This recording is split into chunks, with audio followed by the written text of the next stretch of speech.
Halo saudara, kita berjumpa lagi dalam program Kuasa Kebenaran Channel.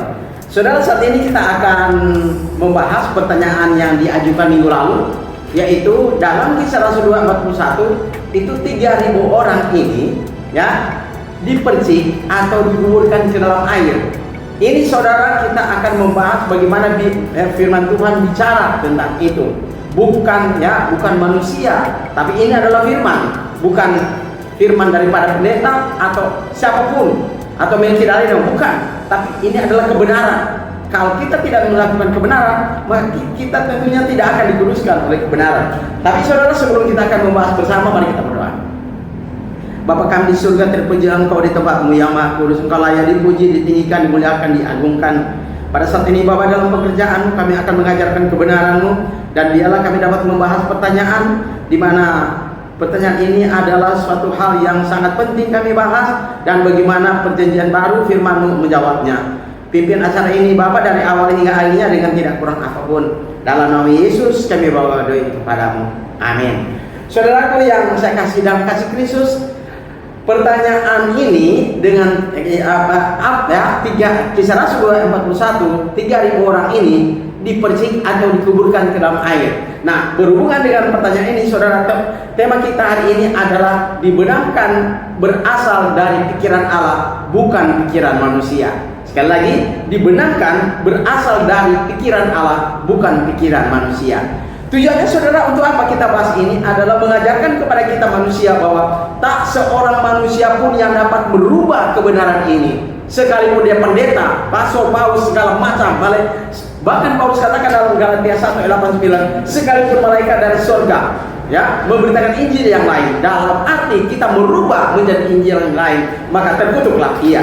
Saudaraku yang saya kasih dalam kasih Kristus, tujuan Allah mengapa menggunakan kata dibenarkan ke dalam air, itu pengajar-pengajar Alkitab tidak menjelaskan itu. Malah mereka merubah kebenaran itu, padahal itu ada makna rohani yang sangat besar, dan itu berpengaruh terhadap jiwa Anda dan saya ketika mentaatinya, dan ketika tidak mentaati, pengaruh sangat luar biasa saudara.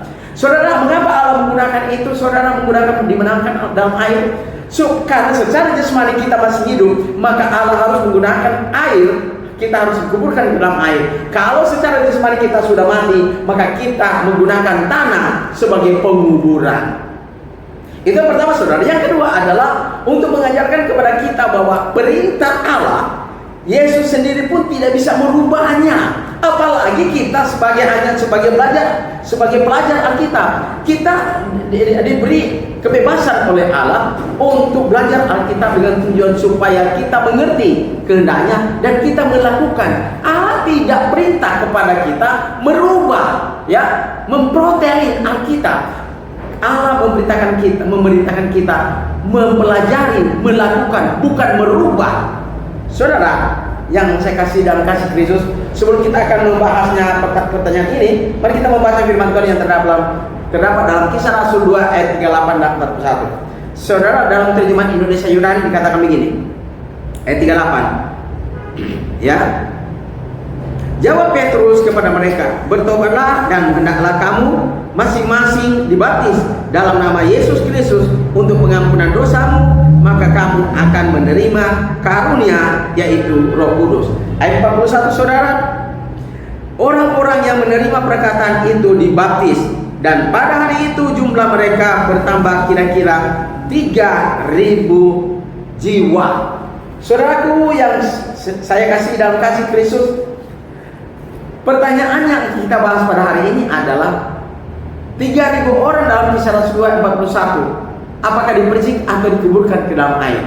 Saudara, kalau kita mau jujur belajar Alkitab, kalau Anda mengaku seorang hamba Tuhan, kalau jujur Anda sebagai hamba Tuhan, mari kita melihat Kisah Rasul pasal 2:41. Kata apa yang digunakan oleh ketika dibaptis itu?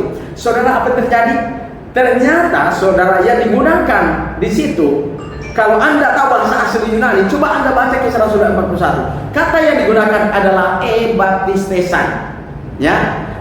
Ebaptistesan adalah saudara, itu dalam kata menjemur, itu aorist pertama, yaitu present indikatif aktif, yang artinya saudara, pada waktu waktu itu 3.000 orang melaksanakan masuk ke dalam air, ya, bukan menggunakan kata percik atau dengan bendera atau sebagainya, tapi baptistesan, saudara. Nah, baptistesan ini adalah sudah melaksanakan, sudah melakukan, sudah ada tindakan melakukan masuk ke dalam air itu. Saudara, pertanyaannya adalah mengapa Allah harus menggunakan baptistesan? Sebelum baptistesan dalam Kisah Rasul 41, Allah menggunakan ya kata dalam Matius 28:19 itu kata baptisontes. Ya. Kemudian Markus 19 ayat 16 Allah menggunakan kata baptisteis, ya. Kemudian Kisah Rasul 24 ayat 38 itu digunakan kata baptisteto. Nah, kemudian Kisah Rasul 2 ayat 41 menggunakan 3.000 orang melaksanakan baptisan itu menggunakan kata baptistesan. Artinya, saudara, dari Matius 28:19, Markus 16 ayat 16, Kisah Rasul 2 ayat 38, Kisah Rasul 2 ayat 41 tidak pernah menggunakan rantiso. Rantiso artinya, saudara, bahasa Yunani-nya adalah bukan baptis, bukan, tapi adalah rantiso, yaitu percik. Ada 3, saudara, dalam bahasa Yunani percik, yaitu rantiso, erantismenos, rerantismenos, yang artinya adalah percik, pemercikan, pemerciki. Nah, yang digunakan kalau kita mau jujur kembali ke Alkitab, Yesus menggunakan Matius 28:19 bukan rantiso, bukan erantismenos, bukan juga rerantismenos.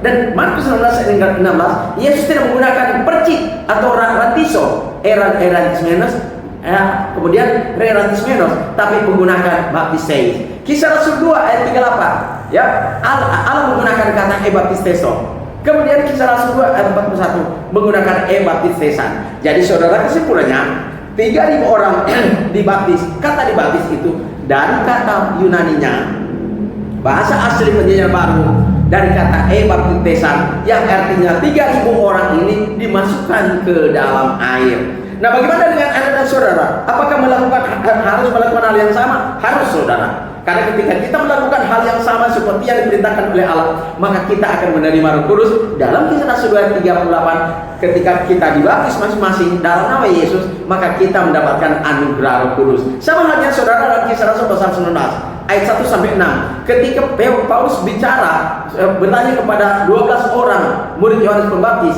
sudahkah kamu menerima Roh Kudus tatkala kamu percaya? Mereka bertanya, kami tidak tahu kalau ada Roh Kudus. Kemudian Paulus bertanya, kalau begitu dengan baptisan mana kamu dibaptis? Kemudian mereka menjawab, apa, saudara? Mereka dibaptis dengan baptisan Yohanes Pembaptis.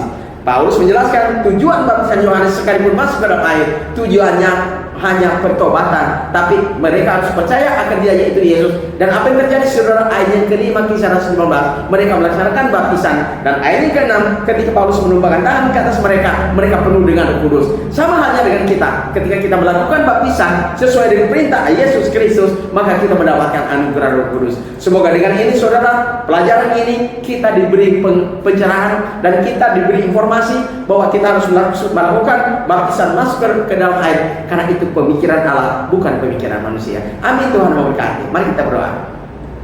Bapa kami di surga, terima kasih kami telah mengajarkan kebenaran-Mu, dan biarlah kebenaran yang kami lakukan itu dan kami ajarkan itu para pendengar melihat mereka dapat mentaatinya, dan konsekuensinya akibatnya mereka dapat diselamatkan dan mereka memperoleh anugerah Roh Kudus. Dan biarlah firman-Mu itu akan mengkuduskan mereka, dan firman-Mu itu akan membawa mereka sampai ke surga. Terima kasih Bapa di surga. Biarlah kami yang sebagai mendengar, melihat itu kami dapat memahami, mengerti, dan kami dapat mengaplikasikan, mempraktekannya dalam kehidupan kami agar jiwa kami diselamatkan. Inilah doa dan permohonan kami, Bapa, dalam nama Yesus kami bawa dari Tuhan. Amin. Saudara, apabila Anda memiliki pertanyaan, hubungi nomor saya di 0853 40 90 987 3. Tuhan berkati.